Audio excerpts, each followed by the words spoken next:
esto un poema, mover cosas aquí. Pero aquí estamos, gloria al Señor. Aquí estamos para hacer lo que Dios nos mandó a hacer. Escrito está, dijo el Señor, cuando hayan hecho todo lo que se les ha mandado, digan, siervos inútiles somos. Amén. Porque solo hicimos lo que nos fue mandado. Amén. ¿Cómo dice? Que debemos decir, siervos inútiles somos, porque solo hicimos lo que nos fue mandado hacer. Yo me permito y le digo a Dios en mi oración, Señor, y muchas veces, cuántas veces, ni eso hago. Siempre que hacemos algo, cualquier cosa en la obra de Dios, una de las cosas que hacemos es, Señor, he aquí lo que tú nos mandaste hacer, todo está en tus manos, todo lo tienes bajo tu control, Señor. Haz tu obra, Padre. Nosotros Amén. Hicimos lo que tú nos mandaste hacer y aún muchas veces ni eso hacemos. Pero hoy nos gozamos, como todos los días, nos regocijamos en Él, nos regocijamos en su palabra. Algo que debes aprender es que dice la Escritura que sus besos son dulces más que la miel que la que destila del panal. Él es la sal, Él es la sal de la tierra y Él nos llamó para ser sal en la tierra. Él es el que nos da sazón. Escucha, Dios, Él, el amado, es el que te da sazón. Escucha, sazón. Él te da sabor, le da sabor a tu vida. Él es la miel que endulza tu vida con la dulzura de su presencia. Él es el agua viva que sacia toda sed, pero siempre tendremos sed de Él. Él es el pan vivo que descendió del cielo y que sacia toda hambre, pero siempre tendremos hambre de Él. Él es el vino nuevo que llena tu copa y rebosa, con el cual tú puedes embriagarte cada día, cada instante de tu vida. Ahí sí podremos decir que eres adicto al vino, pero al vino de aquel que vino a morir por ti. Él es el aceite que llena tu lámpara, pero Él es la lámpara, Él es el lámpara que alumbra tu camino y alumbra todo camino. Y dice, lámpara es a mis pies tu palabra y lumbrera a mi camino, pero Él es el aceite que mantiene ese fuego encendido y aún Él es el aceite de reserva para que la lámpara jamás se apague, para que ese fuego jamás se apague. ¿Cuál es el aceite de reserva? La oración, el ayuno, leer su palabra. Así es, hablarle a otros del Señor, buscar su rostro, buscar la santidad, buscar vivir vidas santas. Le dije a un hombre que le estamos hablando del Señor, que empieza a conocer, parece, por fuentes de otros, que Dios lo ha estado llamando. Le dije, Dios no te llamó para que sigas viviendo igual. Dios te llamó para transformar tu vida, para que tú empieces ese proceso de cambio. Dios te llamó para que te arrepientas. Y la palabra arrepentir, arrepentimiento, que viene del griego, que significa metagnosis, es cambiar de mente, cambiar de mente, cambiar de manera de pensar. Eso es lo que Dios, para eso Dios te llamó, para que cambies tu manera de pensar, para que cambies tu manera de sentir y empieces a pensar y a sentir como el gran yo soy. Para que empieces a vivir vida santa delante de Dios, no para que sigas siendo igual. Hoy esta palabra para alguien es, almas que necesitan saber esto. Pero vamos a proseguir con el estudio. Inclina tu cerviz y dale gracias a Dios. Gracias, Padre. Dale gracias al Padre. Gracias, Señor. Dale gracias al Hijo. Dios del cielo y de la tierra. Dale gracias al Espíritu Santo. Todo lo que le habita, Padre. Al Padre Yahweh Gracias de los por ejércitos. ese placer. Al Hijo Yahshua Emanuel. De buscar tu presencia. Al Espíritu Santo Consolador, Señor, consejero, decirte, Dios admirable. Tú eres consejero principal. Al Ruach HaKadosh, aquel Eres que tan vino, maravilloso. aquel que es el Eres sello. digno, eres santo, Y escucha santo, bien. Santo, santo. El Espíritu Santo es la promesa. Maravilloso. El Espíritu Santo es la Te ascensión. amamos, Señor. El Espíritu Santo Te necesitamos. es el descenso. El Espíritu Santo es el sello Gracias, Padre bendito. para ti en tu vida. Dale gracias a Dios Señor por Jesús. ello. Porque Él te dio de su Espíritu Santo Gracias, eterno soberano.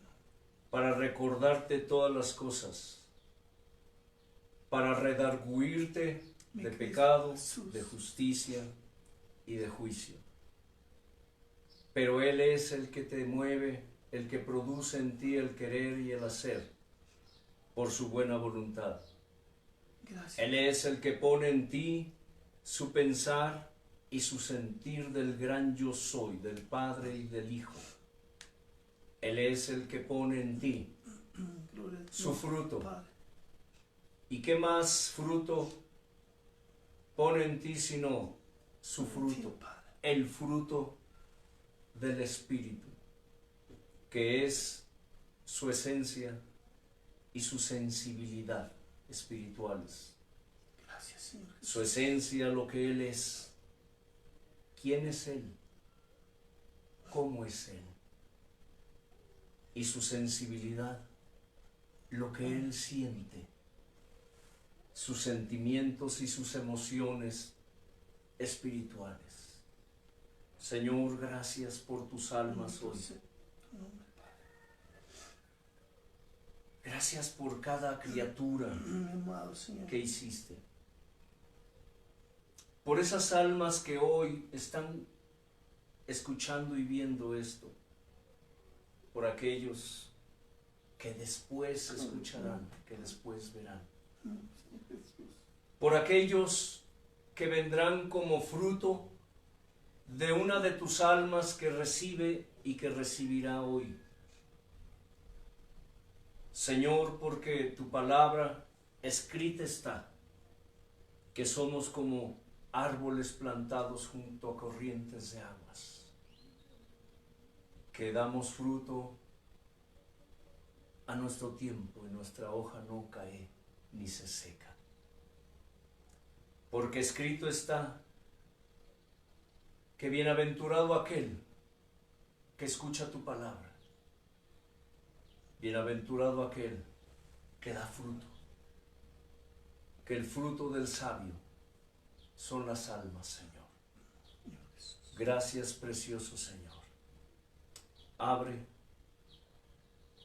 aviva, despierta, aumenta, Señor, los sentidos espirituales. Te ruego en tus almas, para que hoy tu palabra no vuelva a ti vacía, sino que sea prosperada en aquello para lo que tú le envías.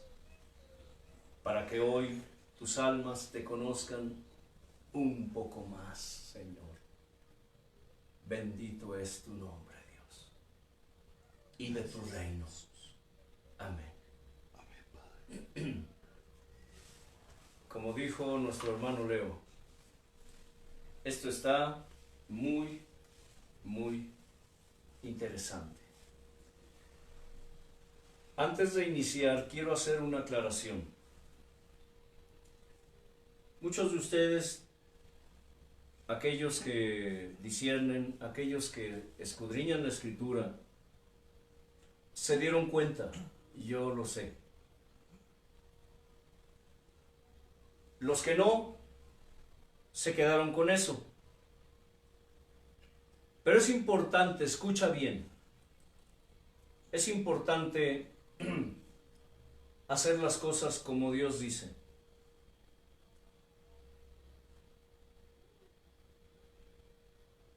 Hemos hablado mucho acerca de apacentarse a sí mismos. Expliqué la anterior clase, la anterior enseñanza, que apacentarse a sí mismos es aparentemente hacer la voluntad de Dios, hacer la obra de Dios, pero apacentarse a sí mismos es no hacerla como Dios nos dice que la hagamos. ¿Me explico? Es decir, Dios me dice, haz esto, pero hazlo así.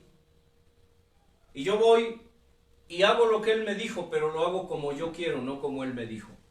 Eso es apacentarme a mí mismo. Cuando se refiere a la enseñanza, es muy delicado, muy delicado. Porque precisamente así como el pueblo de Dios perece porque le falta conocimiento, también el pueblo de Dios perece porque le están enseñando cosas que no son. Parece que son, pero no son. Recuerden una cosa importante que les hemos enseñado aquí, que Dios nos ha enseñado, es de que hay cosas que parecen buenas, pero para Dios no lo son. Y hay cosas que parecen malas, pero para Dios no lo son. ¿Por qué les menciono esto? La clase anterior dije algo que no fue correcto. Hablar de la sana doctrina es hablar de su palabra pura, sin mancha y sin arruga. Escucha, porque su palabra es santa, es pura. Y dice la Escritura, y es una sentencia y es una maldición que es vigente y que es terrible sobre el pueblo de Dios, sobre sus almas, sobre sus hijos. Dice, toda palabra de Dios es limpia. ¿Escuchas? Toda palabra de Dios, ¿qué, hermanos? Es limpia. No añadas a sus palabras para que no seas hallado mentiroso. ¿Escuchas eso? Es terrible. No añadas a sus palabras para que no seas hallado, ¿qué? Mentiroso. Y allá en el libro del Apocalipsis dice que todo aquel que quite o añada de las palabras de este libro, todas las maldiciones escritas vendrán sobre él. Inconscientemente yo dije algo que no es correcto. Y quiero aclararlo. Quiero aclararlo porque esto es muy importante. Por eso les dije, aquellos que leen la Escritura inmediatamente debieron notar el detalle y seguramente lo menos que pensaron, este hermano está ¿qué? Mal. Este hermano está enseñando algo que no es cierto y tienen razón. Y aquellos que no escudriñan la Escritura pues se quedaron con eso y lo irán repitiendo como periquitos, como grabadoras, ¿sí me explico? Por ahí, y todo por causa mía. El error que yo cometí fue decirles que en la Escritura no está la palabra ¿qué? Arcángel. Sin embargo, tengo que enseñarles más adelante acerca de todas las clases de criaturas que Dios creó en su reino. Hablar de la naturaleza, hablar de la esencia o de la sensibilidad también de las criaturas que están en el cielo, que rodean a Dios de continuo, es hablar de seres que para nosotros, conforme la descripción que da la Escritura, son extraordinarios. Seres que no tenemos la menor idea, excepto por lo que la Escritura describe de cómo son, de sus nombres y de sus funciones, de sus características, por qué y para qué fueron creados. Los arcángeles, les dije, no están escritos en la Escritura, pero sí están escritos. Es solamente que, como una de esas ocasiones que le digo a la gente cuando les hablo de la palabra o cuando hablamos de otras cosas, es que a veces se nos va la hebra. Se nos va la hebra y a veces se nos va con todo y canuto. Por si no saben qué es una hebra o qué es un canuto, es un rollito de los rollitos de hilo que usamos para coser, ¿cierto, hermanos? La hebra es la puntita del hilo. A eso le llamamos hebra aquí en México. Canuto es al rollito. A veces a mí se me va la hebra y se me va con todo y canuto. Quiero disculparme, ya le pedí disculpas, le pedí perdón a Dios porque Él me redarguyó tan fuerte que le dije, Padre, perdóname, tienes razón, y me recordó la palabra. Dijo, está escrito aquí. Dije, sí, Señor, perdóname. Yo me comprometo a aclarar este punto, porque no quiero enseñar cosa vana, cosa que no sea de ti, Señor. Y más adelante, cuando enseñe acerca de estos seres angelicales, tendremos que tocar todo esto. Entonces, no puedo afirmar una cosa aquí y después contradecirme en otra enseñanza, ¿cierto, hermanos? Amén. Discúlpenme, reconozco mi error y quiero pues que esto quede bien claro, que sí están escritos los arcángeles, sí están mencionados en la Escritura. Es más, les doy los pasajes. Los arcángeles están en Primera a los Tesalonicenses 4:16 y en Judas 1:9. ¿Sí? De hecho dice que el Señor, cuando venga por segunda vez, dice que Él con voz ¿qué? De arcángel, con voz de arcángel y con trompeta de Dios, descenderá y llamará a los suyos.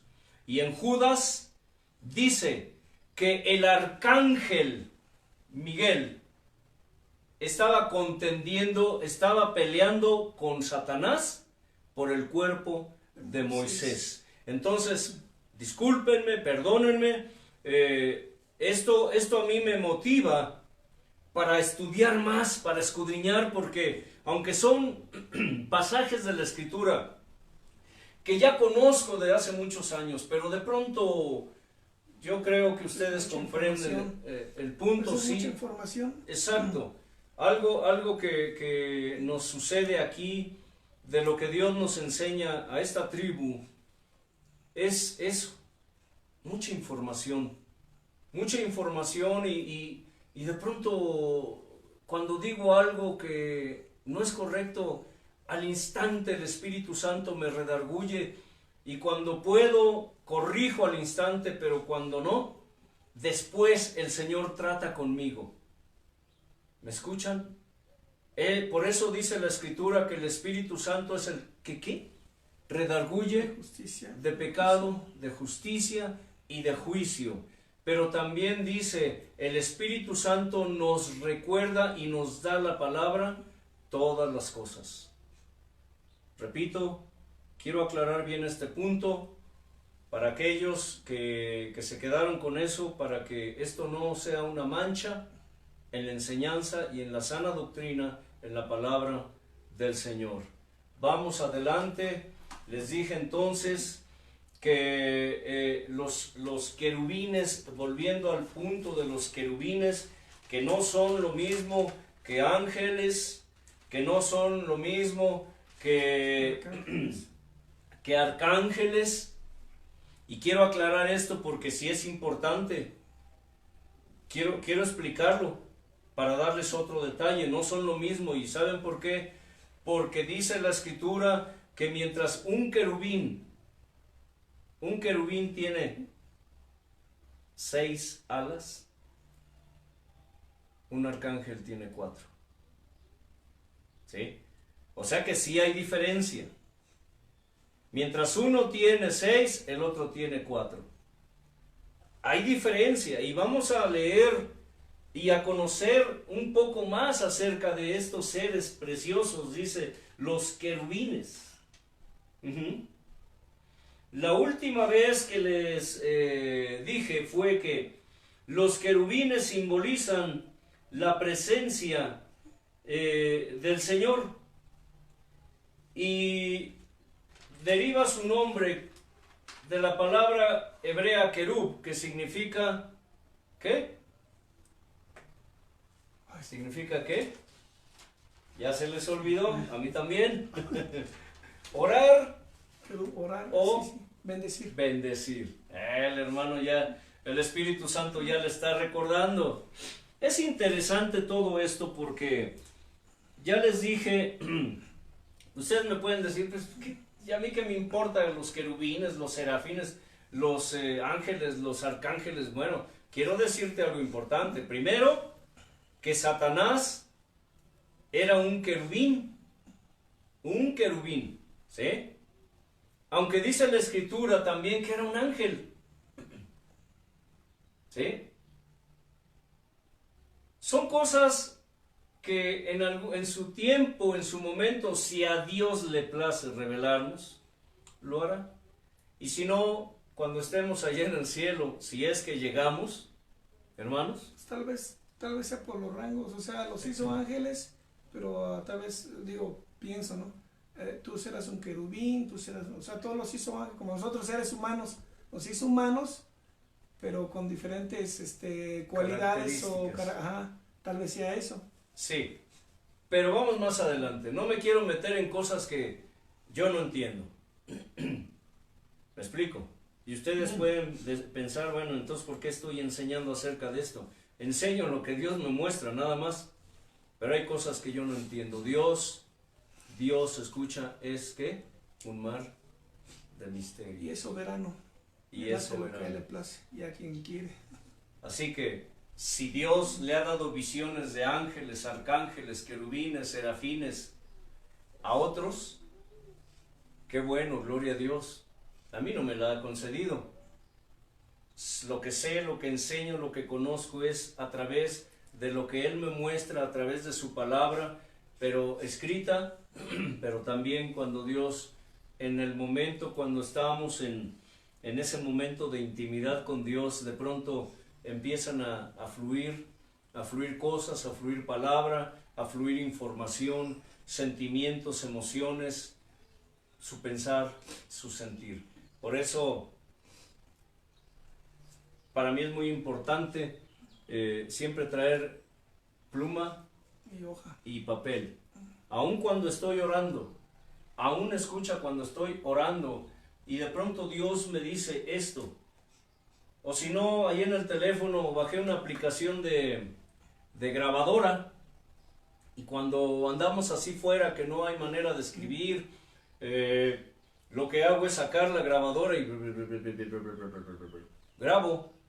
Y ya después, llegando a casa o en el primer espacio de tiempo y espacio que tenga, saco la información, la escribo y de ahí derivan muchas enseñanzas que Dios me ha dado para darle a sus almas. Entonces, yo glorifico a Dios por esto. Agradezco a Dios porque es algo bello.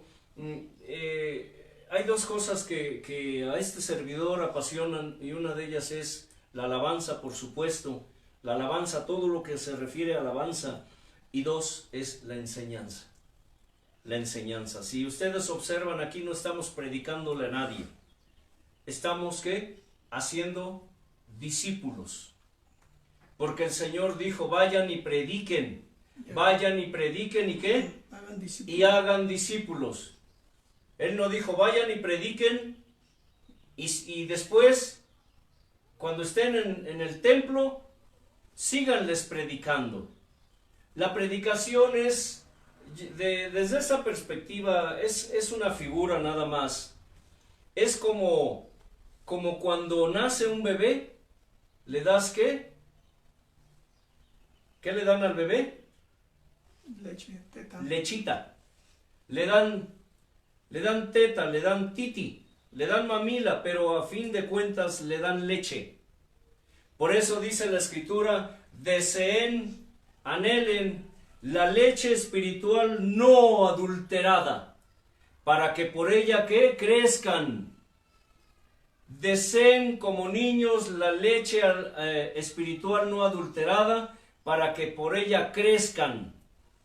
Pero es importante para todo hijo de Dios, para toda alma que haya sido llamada del reino de las tinieblas a la luz, al reino de la luz, de su luz admirable, que entiendan esto, que cuando ya fuiste amamantado, conforme creces, tienes que empezar a, ¿qué? A comer alimento sólido.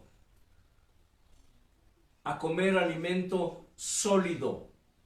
Aquí no estamos amamantando a nadie en el sentido de que niños, aunque hay muchos niños espirituales todavía, a pesar de que ya son viejos en el evangelio, son almas que ignoran, que no saben.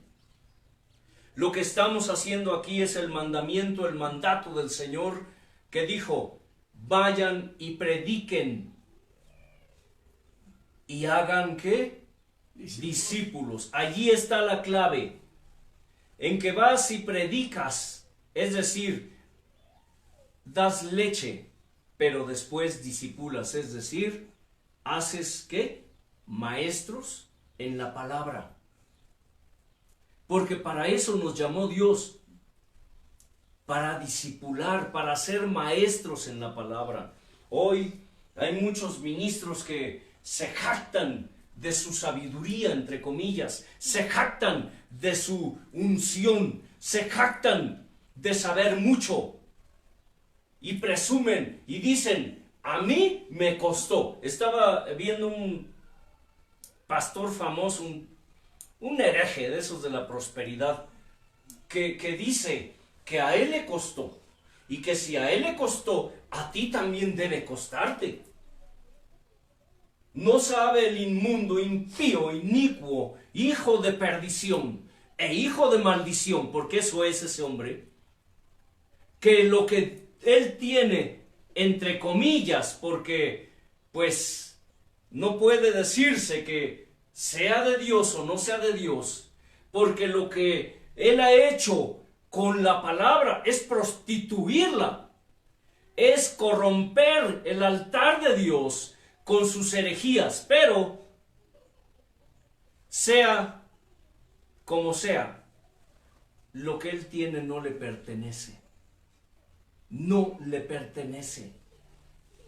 Tenemos bien claro los que hemos recibido dones y ministerios, talentos, cuales sean, que lo que tenemos y recibimos proviene de Dios y no es nuestro. No es nuestro. Escrito está que por Él, de Él y para Él son todas las cosas. Está escrito que fuimos hechos para alabanza de su gloria. Está escrito que en Él somos, en Él vivimos y en Él nos movemos. Todo lo que recibimos es para darlo. Esto se resume en lo que el amado Maestro dijo. Y recuerden, el amado Maestro, Él dijo, den de gracia lo que de gracia recibieron. Cuando me preguntan que si soy cristiano, les digo, no, no soy cristiano. No lo soy. No lo soy. Ustedes son cristianos, no somos cristianos. Entonces, ¿qué cosas son? Dice la Escritura, les digo, que el que dice que permanece en Él debe andar como él anduvo. ¿Escucha? Así está escrito. El apóstol Juan escribió claramente: el que dice que permanece en él debe andar como él anduvo. Y les pregunto, ¿tú conoces a alguien que ande como Cristo anduvo?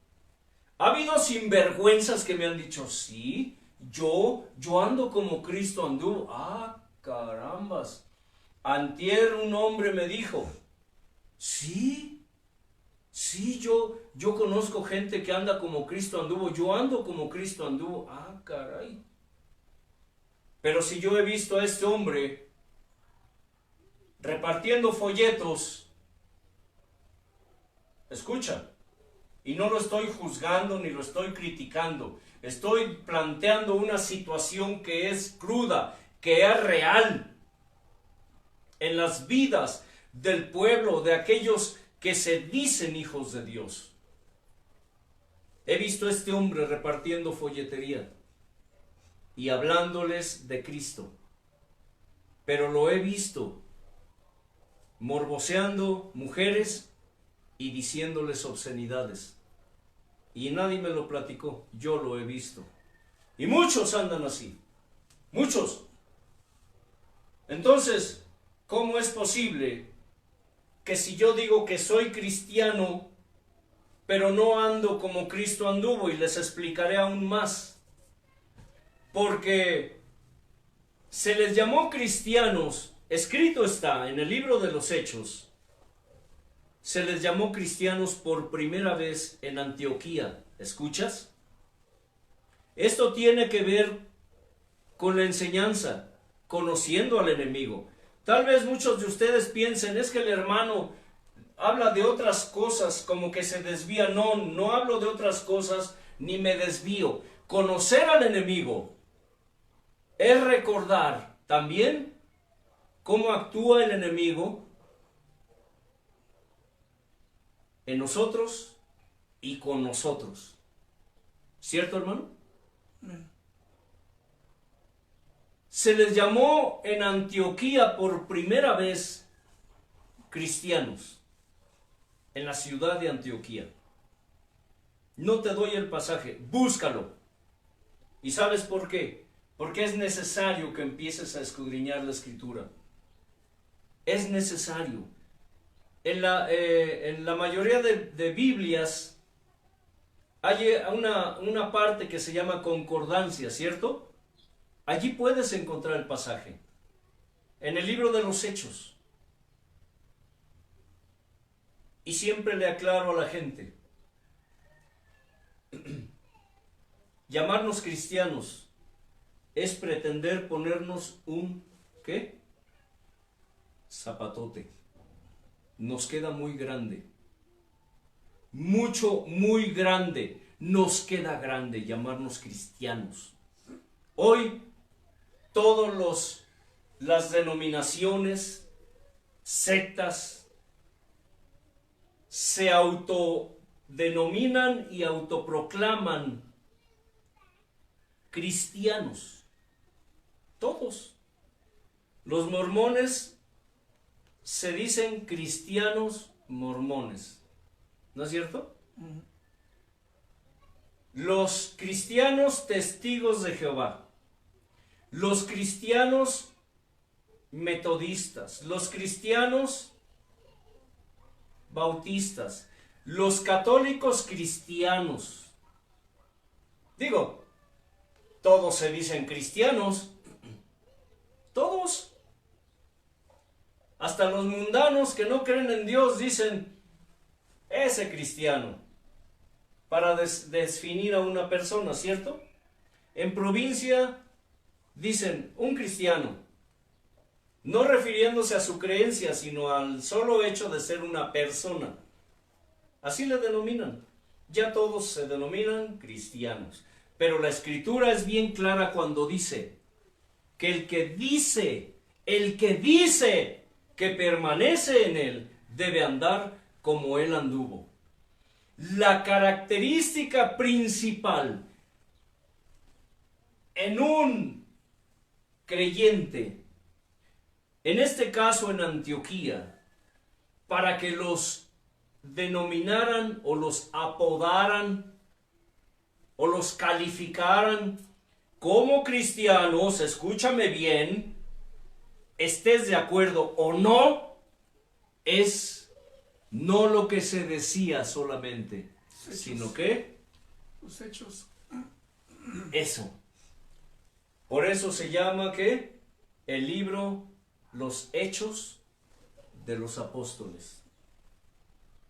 Los Hechos de los Discípulos también se le podría llamar. ¿Qué significa esto? Que se les llamó cristianos porque ellos imitaban ¿a quién? Jesús. A Cristo. En todo.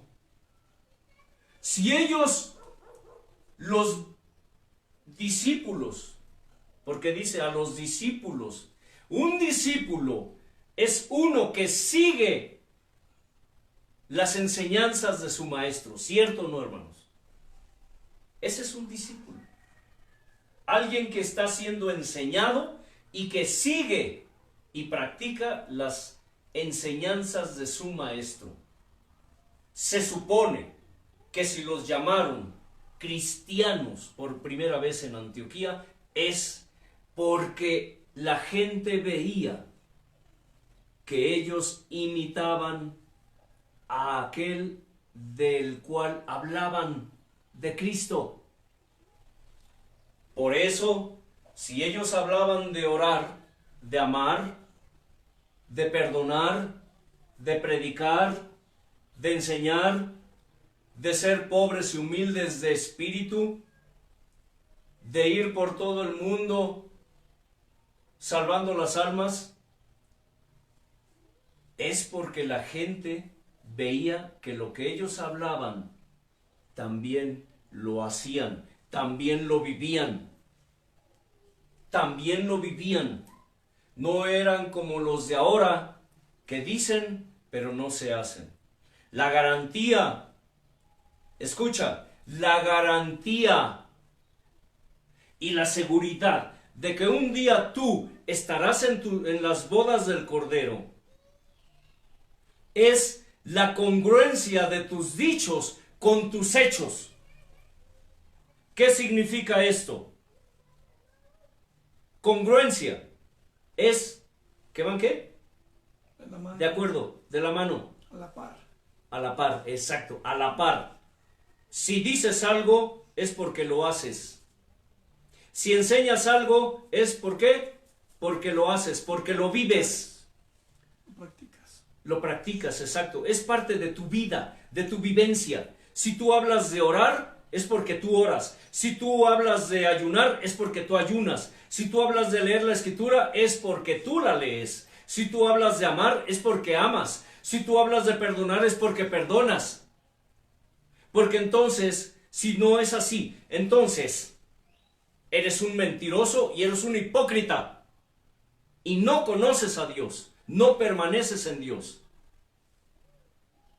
Entonces, la congruencia, eso es lo importante.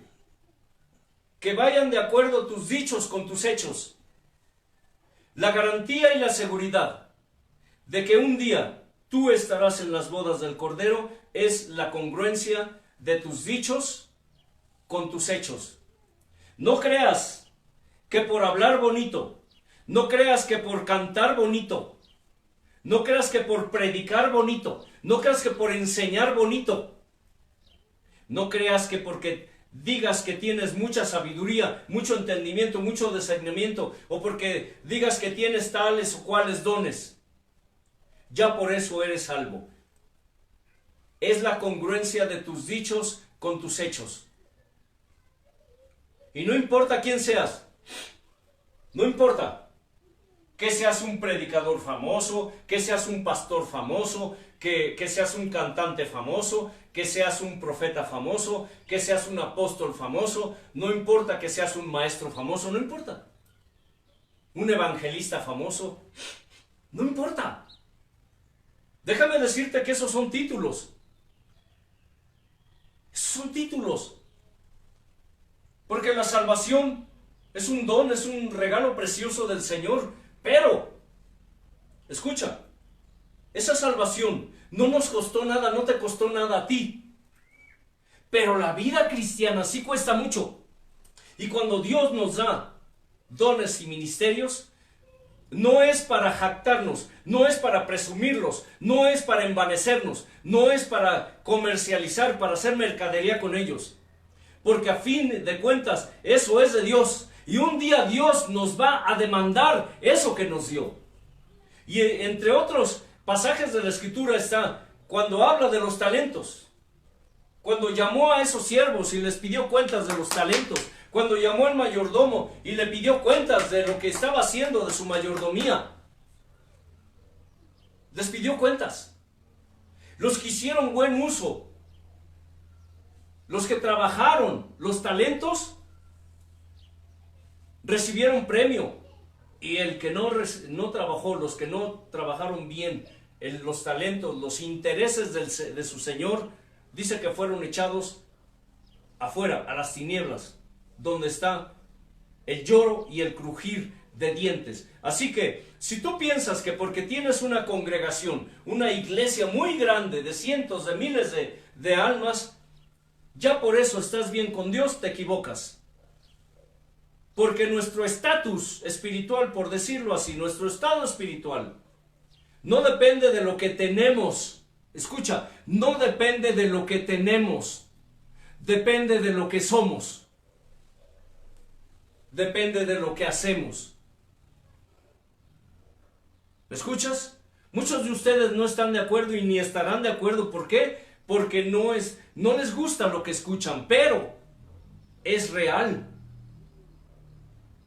Tener dones y tener ministerios de parte de Dios, aunque hay muchos que tienen dones y tienen ministerios de parte de Satanás,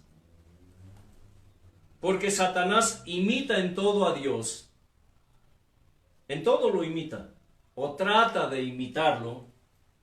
Es como cuando dice la Escritura, escucha, escrito está que ascuas de fuego están amontonadas sobre nuestra cabeza, preparadas para quemarnos. Porque si nosotros estamos haciendo mal uso, escucha, si estamos haciendo mal uso de las herramientas que Dios nos dio, estamos haciendo mal uso de esas ascuas de fuego, caerán sobre nosotros. Por eso es importante para este siervo inútil aclarar las cosas, corregir el error, corregir el daño. Dije algo, enseñé algo que no era correcto y tengo que corregir el daño, porque se hace daño enseñando cosas que no son. A eso se le llama herejía, a eso Dios le llama prostituir mi palabra, a eso Dios le llama corromper mi altar, a eso Dios le llama corromper mi presencia, porque corrompemos el altar, la presencia y la palabra de Dios, la sana doctrina. Entonces, vemos que los querubines son portadores del trono de Dios. Gloria al Señor. Dice así, en el capítulo 1 de Ezequiel, leamos, escucha, los querubines entre sus funciones estaba los ser portadores del trono, ¿qué? De Dios. Quiero que me acompañen a la lectura en Ezequiel capítulo 1.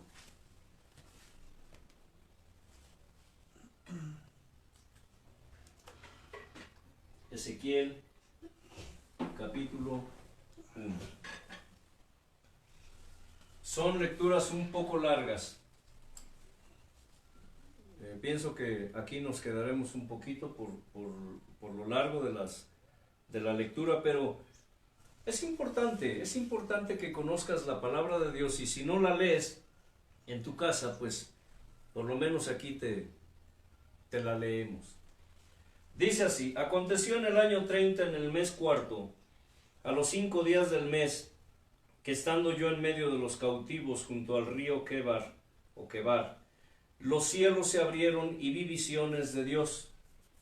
En el 5.º año de la deportación del rey Joaquín, a los 5 días del mes, vino palabra del Señor al sacerdote Ezequiel, hijo de Buzi. En la tierra de los caldeos, junto al río Quebar, vino allí sobre él la mano del Señor. Y miré, y he aquí venía del norte un viento tempestuoso y una gran nube, con un fuego envolvente y alrededor de él un resplandor, y en medio del fuego algo que parecía como bronce refulgente. Y en medio de ella la figura de 4 seres vivientes. A los querubines se les llama como seres vivientes, así los describió Ezequiel. Y esta era su apariencia. Había en ellos semejanza de hombre. Bien, aquí hay otra cosa a corregir. Igual lo dije al revés. Los querubines tienen ¿qué? 4 alas, dice. Cada uno de ellos tenía 4 caras y 4 alas. Y los pies de ellos eran derechos, y la planta de sus pies como planta de pie de becerro. No dice que era planta de becerro, dice que era planta como planta de ¿qué? De pie de becerro. Y centellaban a manera de bronce muy bruñido. Para quienes no saben lo que es el bronce, el significado de bronce y bronce bruñido, en la escritura simboliza el juicio de Dios. Con las alas se juntaban el uno al otro, no se volvían cuando andaban, sino que cada uno caminaba derecho hacia adelante. Y el aspecto de sus caras era cara de hombre y cara de león al lado derecho de los 4, y cara de buey a la izquierda en los 4. Asimismo había en los 4 cara de águila. Yo no me trato de imaginarme ese aspecto. Cara de hombre, cara de ¿qué dice? León. De león a la derecha, cara de buey a la izquierda, y por supuesto cara de águila. ¿Cómo eran? Por Dios, uno trata de imaginarse tantas cosas, que si tenían 4 cabezas, que si tenían una cabeza nada más y 4 caras en los lados, o no lo sabemos exacto. Aquí dice que el aspecto de sus caras era así. Dice, así eran sus caras, y tenían sus alas extendidas por encima, cada uno 2, las cuales se juntaban, y las otras 2 cubrían sus cuerpos. Y cada uno caminaba derecho hacia adelante, hacia donde el Espíritu les movía que anduviesen, andaban, y cuando andaban no se volvían. Es decir, ¿qué? Caminaban derechos hacia cualquiera de sus caras. ¿Se dan cuenta? Eso sí lo podemos entender. Gloria a Dios. Es asombroso, ¿cierto, hermanos? Asombroso. Podemos imaginarnos a estos seres.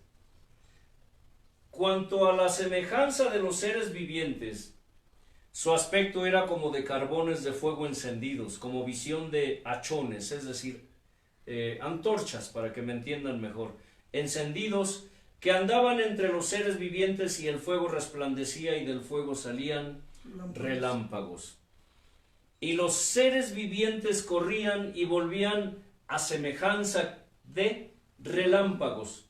Mientras yo miraba a los seres vivientes, he aquí una rueda sobre la tierra junto a los seres vivientes a los 4 lados.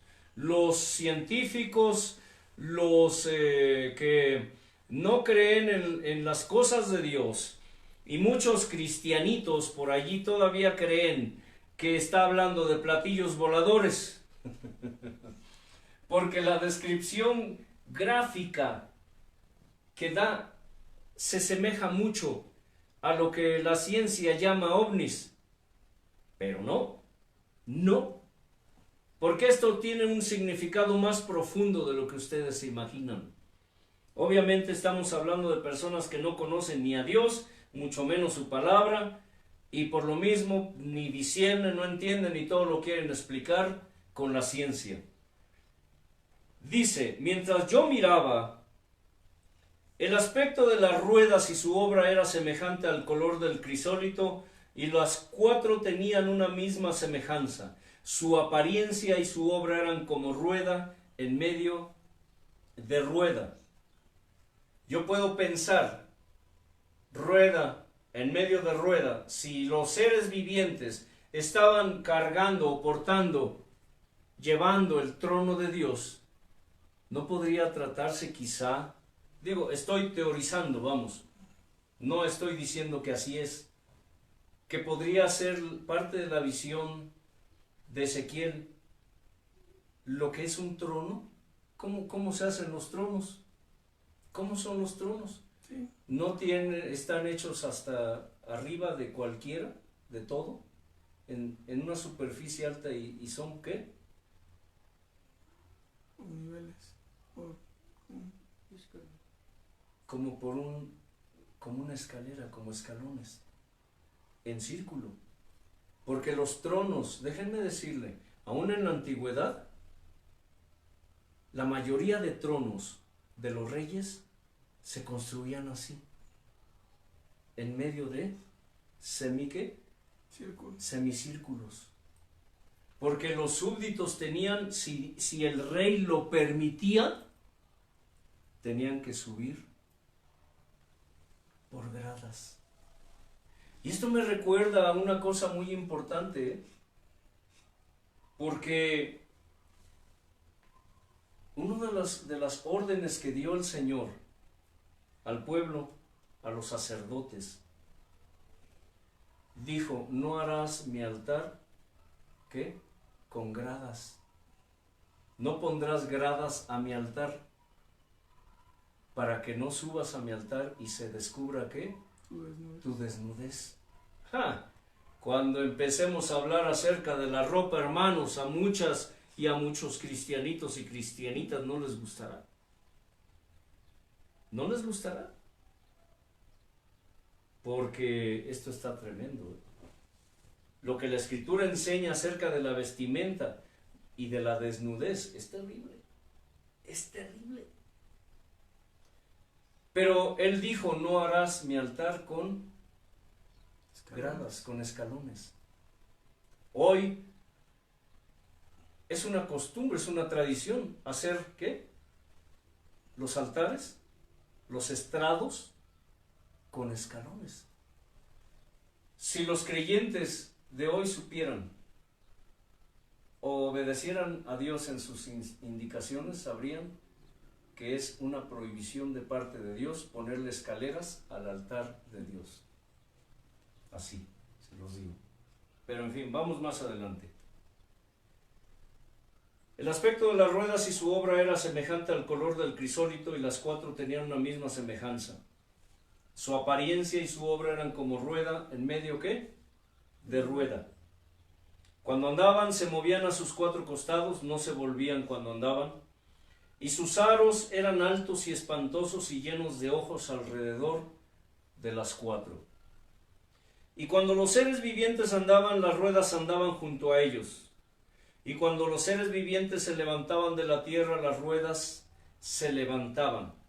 Hacia donde el Espíritu les movía que anduviesen, andaban. Hacia donde les movía el Espíritu que anduviesen, las ruedas también se levantaban tras ellos, porque el Espíritu de los seres vivientes estaba en las ruedas. Cuando ellos andaban, andaban ellas, y cuando ellos se paraban, se paraban ellas. Asimismo, cuando se levantaba de la tierra, las ruedas se levantaban tras ellos, porque el espíritu de los seres vivientes estaba en las ruedas. Y sobre las cabezas de los seres vivientes aparecía una expansión, aleluya, a manera de cristal maravilloso extendido encima sobre sus cabezas. Y debajo de la expansión las alas de ellos estaban derechas, extendiéndose la una hacia la otra, y cada uno tenía 2 alas que cubrían su cuerpo. Y oí el sonido de sus alas cuando andaban, como sonido de muchas aguas, como la voz del Omnipotente, como ruido de muchedumbre, como el ruido de un ejército. Cuando se paraban, bajaban las alas. Y cuando se paraban y bajaban sus alas, se oía una voz de arriba de la expansión que había sobre sus cabezas. Y sobre la expansión que había sobre sus cabezas se veía la figura de un trono. ¡Aleluya! Para aquellos que dicen, ¿dónde dice que portaban el trono de Dios? Bueno, pues aquí en el 22 dice que sobre los querubines, dice, aparecía una expansión a manera de cristal maravilloso que se extendía sobre sus cabezas. En el 26 dice, y sobre la expansión que había sobre sus cabezas se veía la figura de un trono que parecía de piedra de zafiro, y sobre la figura del trono había una semejanza que parecía de hombre sentado sobre él. Aleluya. Hermano Elliot, hermano Leo, ¿se están imaginando eso? ¿Se lo están imaginando? ¿Tú te lo estás imaginando? Los querubines portaban, eran portadores, transportaban el trono de Dios, pero no solo el trono de Dios, aleluya, ellos transportaban al Señor, transportaban al Señor con todo y trono, o el trono con todo y el Señor. Y vi apariencia como de bronce refulgente, como apariencia de fuego dentro de ella en derredor, desde el aspecto de sus lomos para arriba y desde sus lomos para abajo. Vi que parecía como fuego y que tenía resplandor alrededor. Aleluya. ¿Quieres saber o imaginarte cómo es el Señor? En Apocalipsis dice y habla de ¿qué? De un anciano. ¿Con qué? Barba. Con barba blanca. Y si no mal recuerdo, déjenme checar bien el dato, pero parece que también con Daniel, ¿no? Habla de un anciano. Pero en el Apocalipsis habla de un anciano, ¿qué? De días. Un anciano de días. Aunque no por eso corras y vayas y pintes en un lienzo a un anciano de días y digas, ahí en la Biblia dice que así es Dios. No. ¿Qué es lo que hacen muchos? Es lo que han hecho. Hacer figuras con lo que ellos suponen o como ellos suponen que es Dios. Dice, como parece el arco iris que está en las nubes el día que llueve, así era el parecer del resplandor alrededor. Esta fue la visión de la semejanza de la gloria del Señor, y cuando yo la vi, me postré sobre mi rostro y oí la voz de uno que hablaba. Aleluya. En Ezequiel 10, del 1 al 22, igual, leamos también esto. Dice así, miré aquí en la expansión que había sobre la cabeza de los querubines. Fíjese bien, esto podría tomarse o calificarse como una continuación, así como en las novelas, así como en los cuentos, que hay continuación. Así como en la enseñanza que Dios nos está dando aquí, hay continuación. Tú te quedas con hambre, con sed, con angustia, con ansiedad, quieres saber más.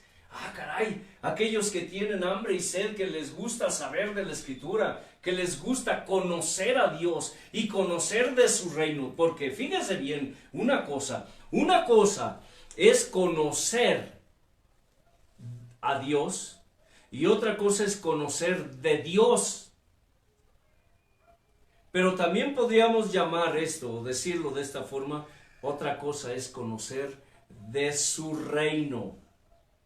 Cuando les dije que no hay cristianos, me refería a eso, en parte. Siempre le digo a la gente, así que, después de toda esta ilustración, me encuentro con que no hay cristianos, o no hay gente digna de ser llamada cristianos. Lo que hay son hijos de Dios. Dice la Escritura, escucha, miren cuál amor nos ha dado el Padre para ser así llamados, ¿qué? Hijos de Dios. ¿Sí? ¿Qué significa esto? Que somos hijos de Dios no porque nosotros nos calificamos, no porque nosotros nos describimos, no porque nosotros hacemos, pensamos o sentimos. Somos hijos de Dios, o creemos, somos hijos de Dios porque Él dice que somos sus hijos.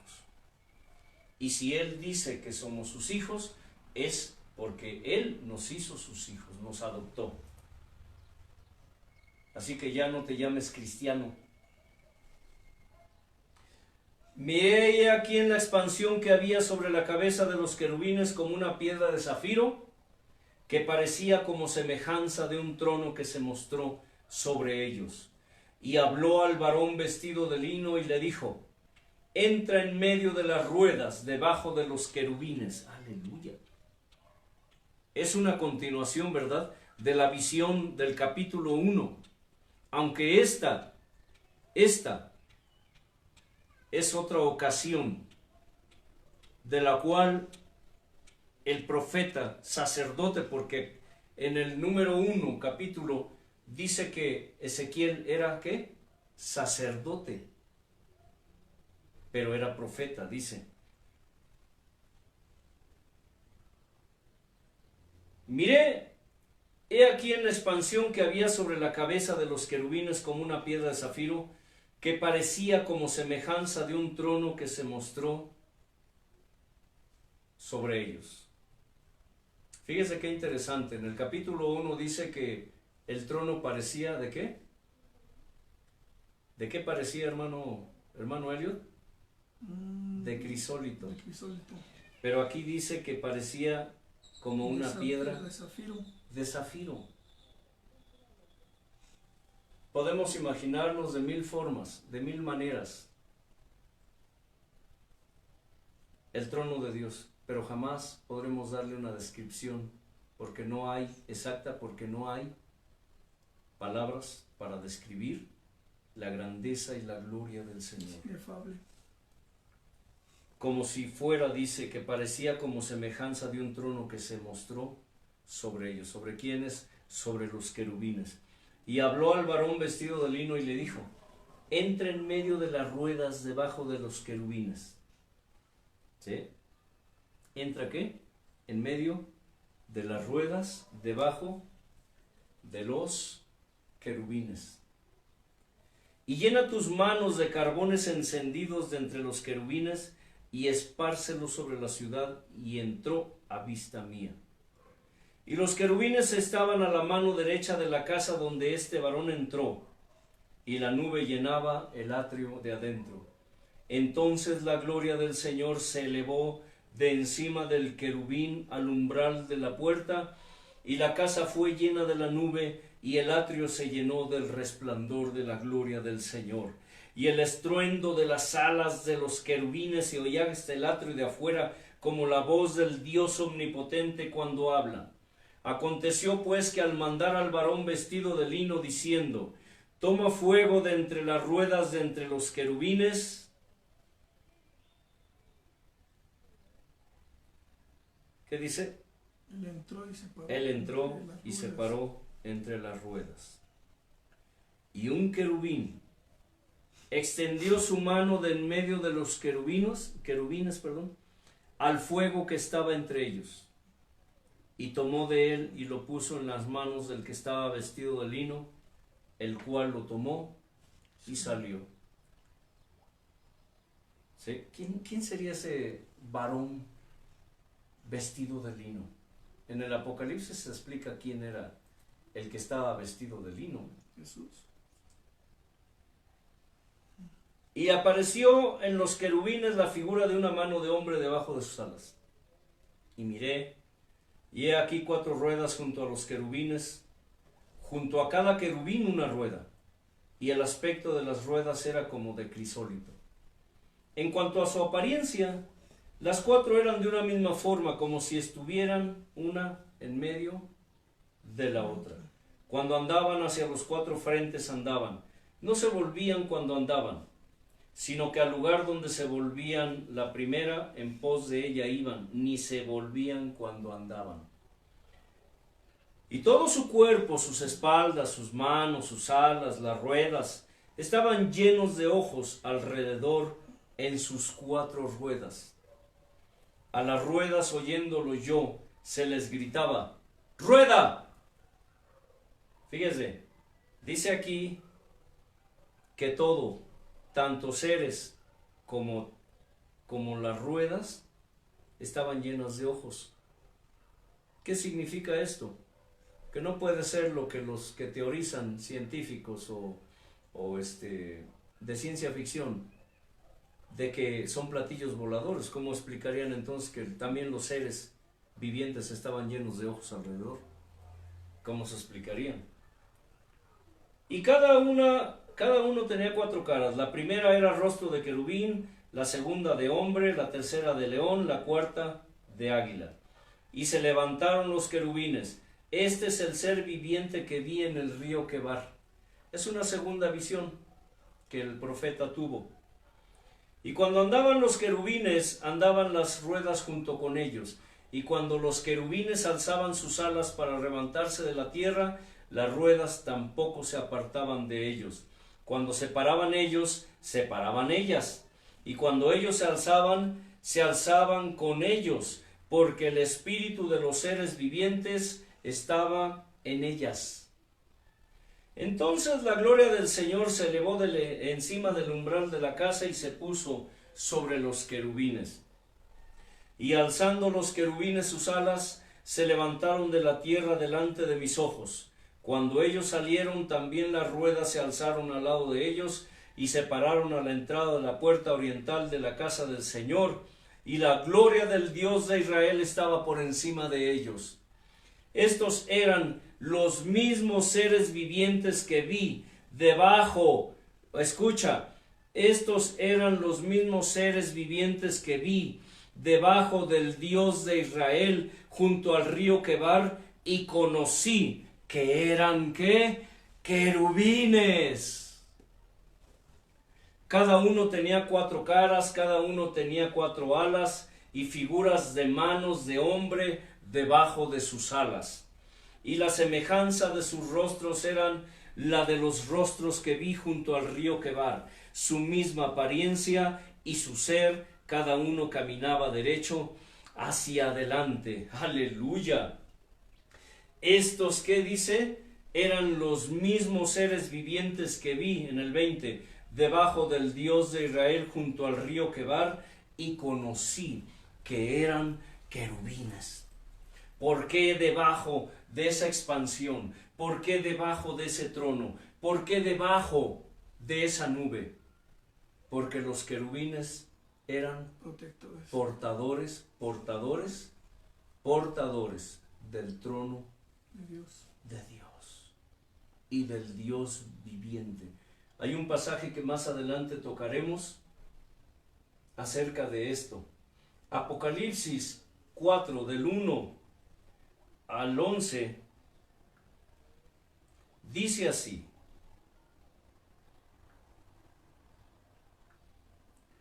después de esto miré.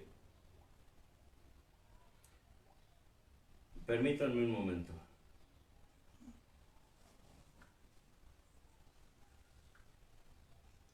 Dice así: para aquellos que dicen que estas fueron visiones de la antigüedad. ¿Por qué tomo esto como referencia? Porque hemos insistido que el Antiguo Testamento es tipo y figura del Nuevo Testamento. Pero muchas veces no es solo tipo y figura. lo que en la Escritura se describe en el Antiguo Testamento, hermano Elliot, sigue vigente en el Nuevo. Inclusive en las profecías del Apocalipsis que están por venir, se describe lo mismo. ¿Qué significa? Que así como nuestro Dios permanece para siempre, también su palabra, ¿qué? Permanece para siempre.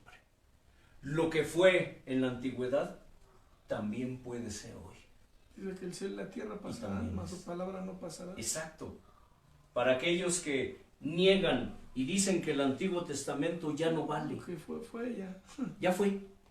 No es cierto. Hay muchas cosas que en el Antiguo tipifican y figuran al Nuevo Testamento. Y el Nuevo toma al Antiguo. Exacto. Sí. El mismo Jesús se hablaba del Antiguo Testamento. Exacto. El Señor mencionaba, citaba la palabra del Antiguo para describir lo que estaba sucediendo o lo que sucedería. Recuerdo que una ocasión dijo, generación adúltera y perversa. ¿Cuántas veces quise juntar? Fíjese, cuando dicen que Jesús no es Dios, pero Él dice, ¿cuántas veces quise juntar a tus hijos como la gallina junta a tus polluelos? Cuando lloró sobre Jerusalén, Jerusalén, Jerusalén, que matas a tus profetas y a los que te son enviados. ¿Cuántas veces quise juntar a tus hijos como la gallina junta a sus polluelos y no quisiste, dice? Pero vendrán días en que yo demandaré, dijo en una ocasión, la sangre de todos los profetas de esta generación. Dice, desde Abel hasta Zacarías, Ahí está hablando del al Antiguo cual Testamento. mataron entre el altar y el templo. Eso está por venir también. Porque esa profecía se cumplió parcialmente, pero está por venir lo demás. Porque esta generación es adúltera y es perversa. Y cuando el Señor venga, ya no vendrá como cordero, no vendrá a arreglar al mundo contra todo lo que se predica hoy. Él no vendrá a traer amor, Él vendrá a traer juicio. Un pastor que Dios escupió y vomitó de aquí, decía, ¿dónde dice? ¿Dónde dice que Dios es juicio? ¿Dónde dice que el Espíritu Santo es juicio? Nada más de recordar su voz chillona, hasta me da escalofrío. La estupidez que reina en muchos que se dicen pastores, que están enseñando que Dios, que el Señor Jesús vendrá a traer amor, a unir a la humanidad, a arreglar los problemas de este mundo. ¿Dónde dice eso? A unir a las familias. A unir a las familias, a los que hablan de la unidad familiar. Que si no tienes a tu esposa y a tus hijos bien, entonces estás en pecado. Entonces Jesús está contradiciendo. Por eso es que la Escritura dice, este pueblo de labios me honra, pero su corazón está lejos de mí. ¿Sabes algo? Este pueblo que se dice pueblo de Dios no es, ni lo están preparando, ni está preparado para lo que viene. Y yo creo que ni de labios lo honran tampoco. Dice, después de esto miré y aquí una puerta abierta en el cielo, y la primera voz que oí como de trompeta hablando conmigo dijo, sube acá y yo te mostraré las cosas que sucederán después de esta. Dice, sube acá, fíjate bien, sube acá, hermano Elliot, y yo te mostraré las cosas que sucederán después de estas. Es decir, todavía no suceden. Y al instante yo estaba en el Espíritu, y he aquí un trono se establecido en el cielo, y en el trono uno sentado. Y el aspecto del que estaba sentado era semejante a piedra de jaspe y de cornalina. Ahora resulta que era de jaspe y de cornalina. Primero de crisólito, luego ¿qué? De zafiro, ahora de piedra, de jaspe y de cornalina. Fíjese bien, ligamos la palabra y nos damos cuenta de la grandeza del Señor. ¿Sí? Y había alrededor del trono un arcoíris semejante en aspecto a la esmeralda. Y alrededor del trono había 24 tronos, y vi sentados en los tronos a 24 ancianos, vestidos de ropa blanca, con coronas de oro en sus cabezas. Y del trono salían relámpagos y truenos y voces, y delante del trono ardían 7 lámparas de fuego, las cuales son los 7 espíritus de Dios. Y delante del trono había como un mar de vidrio semejante al cristal. ¿Recuerdan la expansión de qué? Que había sobre la cabeza de los querubines. Dice, y delante del trono había como un mar de vidrio semejante al cristal.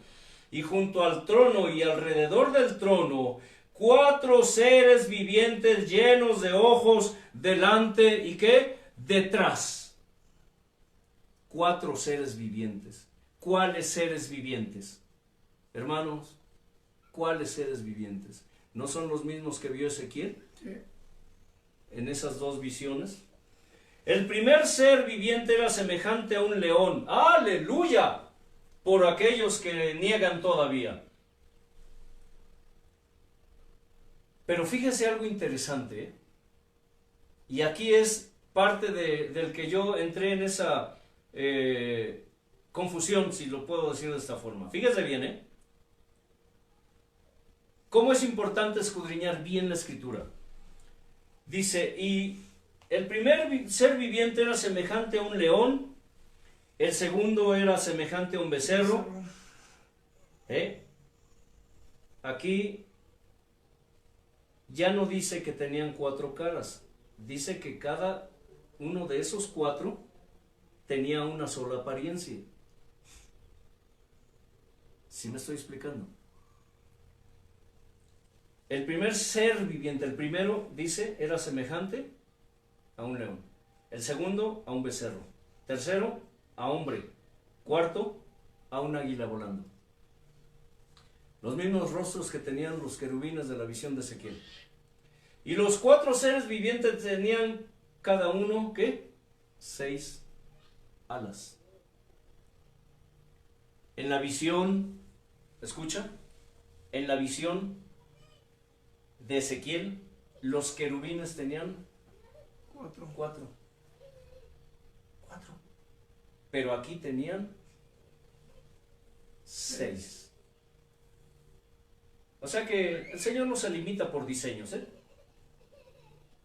Y los 4 seres vivientes tenían cada uno 6 alas, y alrededor y por dentro estaban llenos de ojos, y no cesaban día y noche de decir, Santo, Santo, Santo es el Señor Dios Todopoderoso, el que era, el que es y el que ha de venir. Y siempre que aquellos seres vivientes dan gloria y honra y acción de gracias al que está sentado en el trono, al que vive por los siglos de los siglos, los 24 ancianos se postran delante del que está sentado en el trono y adoran al que vive por los siglos de los siglos, y echan sus coronas delante del trono. Y Señor, digno eres, diciendo, de recibir la gloria y la honra y el poder, porque tú creaste todas las cosas y por tu voluntad existen y fueron hechas. ¿Cómo? Yo no sé ustedes. En verdad no tengo idea de lo que ustedes piensen o sienten, pero ¿saben? Sí sé lo que yo siento y lo que yo pienso. Esto es, ¿qué? ¿Qué? Alimento sólido.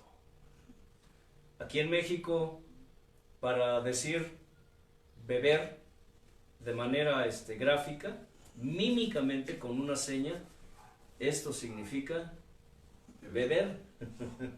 O sea, lo que yo haré será beber. Entre borrachos se dice empinar la jarra o empinar el codo. Les explico por qué. Pero cuando se habla de alimentarnos con comida, el ademán que hacemos en México es comer. Esto es ¿qué? Beber, y esto es comer. Son movimientos, ademanes gráficos para decir una acción sin palabras. Bueno, yo no sé ustedes. Ustedes, hermanos, no sé. Pero para mí, esto es bebida y es comida. Comida. ¿Sabías que tienes un cuerpo espiritual? Y que ese cuerpo espiritual necesita comida. ¿Cómo quedas hoy? ¿Con hambre y con sed de saber más? Esto va para largo, ¿eh? ¿Por qué esta descripción? Porque Satanás era un ángel, sí.